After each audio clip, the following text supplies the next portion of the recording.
P3K belum juga berjalan maksimal, Pak. Tadinya kami berharap P3K ini semua diangkat. Sampai hari ini belum ada, mereka berada mengabdi, khususnya masalah guru ini sangat penting. Berkat Pak Julito dengan kerja kerasnya dan juga kerjasama dengan pemerintah provinsi terus menggalakkan tentang program sekolah penggerak. Terakhir kami ingin menyampaikan kepada kita semua bahwa tidak ada kesuksesan tanpa kerja keras.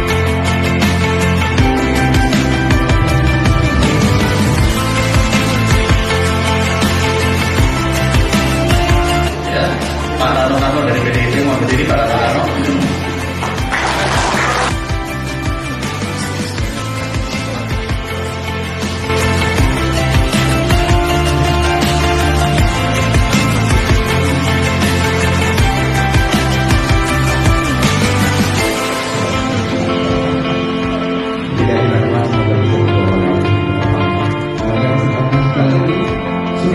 Masih di mana sampai ada banggaan dua Palembang.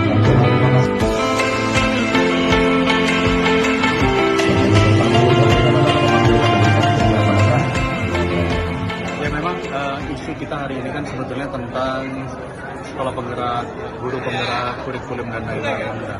Dari cerita-cerita para tokoh-tokoh pendidikan yang ada di sini, kita melihat bahwa ide-ide gagasan besar seperti sekolah penggerak, guru penggerak itu tidak dibarengi dengan kesiapan teknis di lapangan.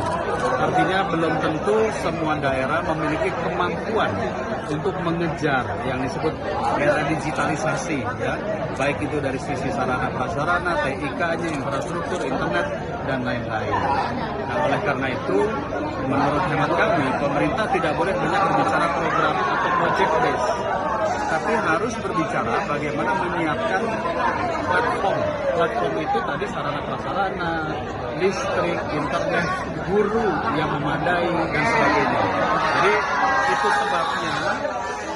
sebabnya pelatihan pendidikan kepada para guru agar kompetensinya meningkat sebagai tujuan menuju ke era digitalisasi itu benar-benar bisa diberikan. Jadi bukan hanya sekedar kepada sekolah penggerak dan guru penggerak saja, tetapi juga kepada semua daerah.